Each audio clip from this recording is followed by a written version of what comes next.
Assalamu alaikum. My name is Yasmin Stannard. I just want to do a video just to explain some of the reasons why I became Muslim. I took my Shahada, which is when you declare your faith and become a Muslim. So I took my Shahada back in, I think it's the 5th of July 1993, so that was 27 years ago. At that time I was studying for a law degree in a London university. But when I look back, it was actually, I can see there was reasons way before being a student what actually led me to actually be open to the message of Islam. And I just wanted to, to sort of explain those reasons. Firstly, I just grew up, had a very happy family life, great family, really close, loving family. And I was just like a typical teenager through my high school years. But for some reason, I just, I wasn't happy with the way that I was living my life, and I didn't feel good about myself. I didn't feel proud of myself or what have you. And I remember, distinctly lots of times when I would actually be in bed at night and I'd pray to God, and I always remember saying that, will I ever feel happy with the way that I'm living my life? Because I didn't know an alternative. So I was just, going along with the flow as everyone else was doing, and nobody was saying that this was wrong, but it just didn't sit right with me. So I think that, when I look back, I didn't know at the time, but when I look back, that was, a seeking or a yearning within me, that I was looking for a different way. When it came to, and another factor that, which I think played a major part in me being open to and taking it more seriously when people did start talking to me about Islam, was in my last school year of high school. Was quite a traumatic year for me, and I experienced quite a few number of deaths of people that I knew. Started first with my granddad. He passed away from cancer. That was like in the summer holidays just before I started my last school year. And then quite soon after we returned to school, there was a boy that I knew, and I remember distinctly seeing him arriving at a friend's house, and I remember his silhouette at the front door.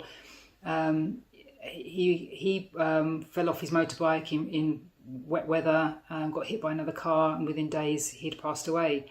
That was a major shock for me, and that was the first funeral I ever went to with somebody so young.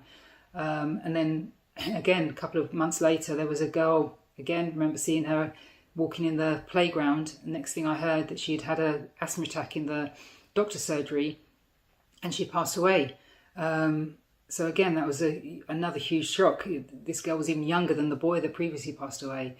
But the most dramatic and I think profound and had the most effect on me was my friend Diane, who I'd been close with. We used to meet up. We used to go out with each other. We used to go to each other's houses. She, and I remember distinctly being with her in PE, the last lesson of school.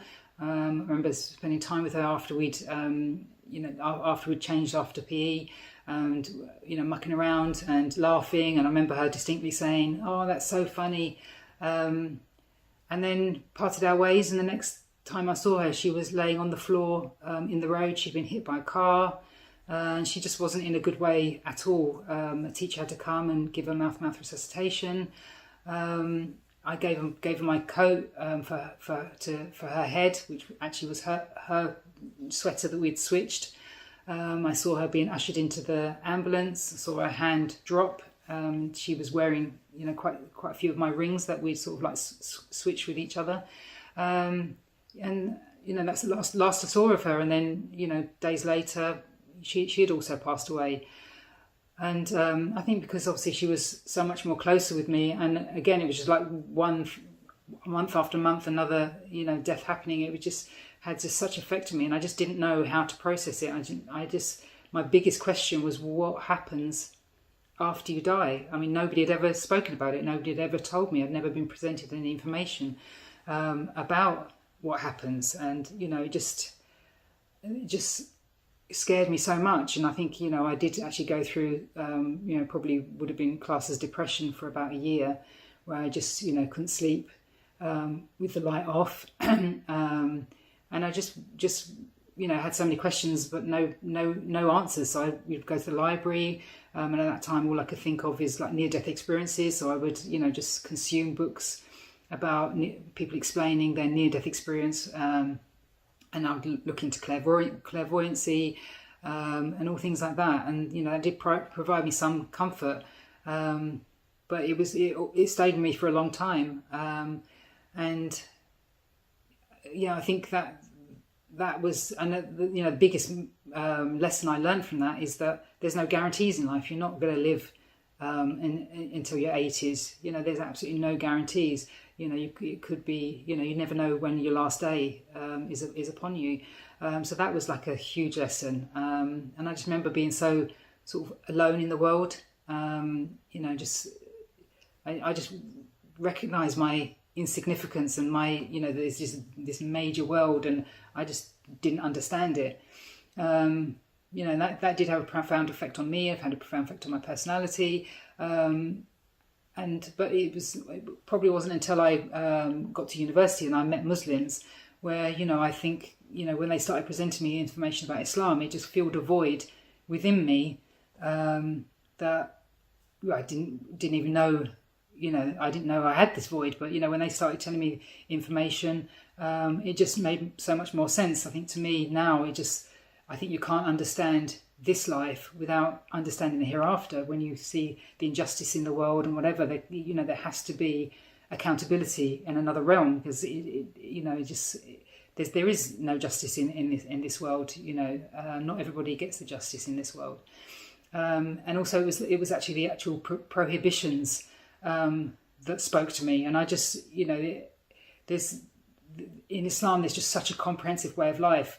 There's every aspect of your life there is a guidance on, and that is what I craved. I craved this guidance of telling me what is and what is right and what is wrong, and I got huge comfort from that.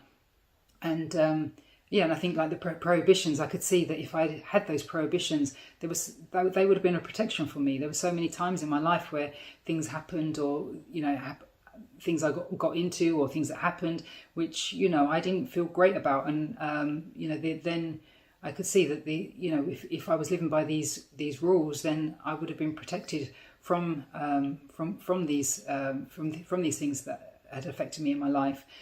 So it was actually the rules of Islam, and just seeing them in its entirety, that if everybody followed Islam as it should be, this is a divine inspiration from God.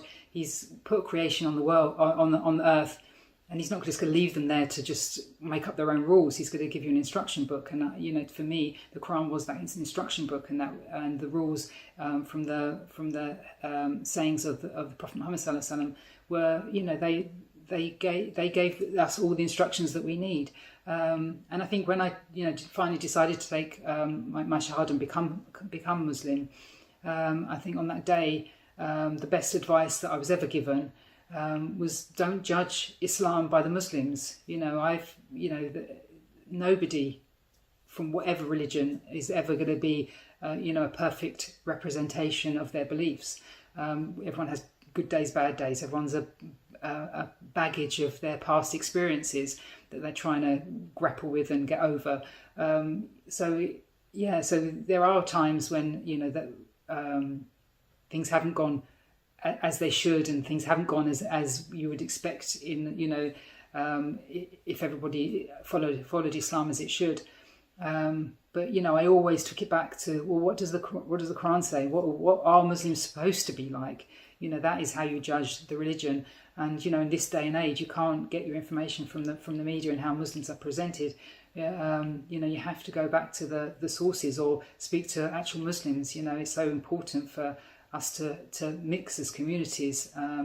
So we can ask these questions, and we shouldn't be afraid to ask these questions, even the difficult ones, because we all hear sound bites from Islam of what Islam's about. But go to somebody or seek good knowledge, and that will give you the right information and an unbiased representation of Islam, and judge it from that, and just judge it in its entirety. Don't judge it from just one angle. For me, I've been Muslim now 27 years. Obviously, there's been huge difficulties within that, changing from one way to another, but it's provided me the comfort through all difficulties. It's given me you know, the prayer has just been an amazing source to turn to, and the Quran has been amazing guidance. So yeah, I can't imagine living life without it. You know, through all the ups and downs, it's been the comfort, and it's like the answer of my prayer back when I was 16. That, you know, and I am happy. You know, obviously everyone can improve, but I am happy with the way I choose to conduct my life. You know, the rules I choose to follow, and I'm proud of that. So yeah, so that's my story. Thank you. Assalamu alaikum.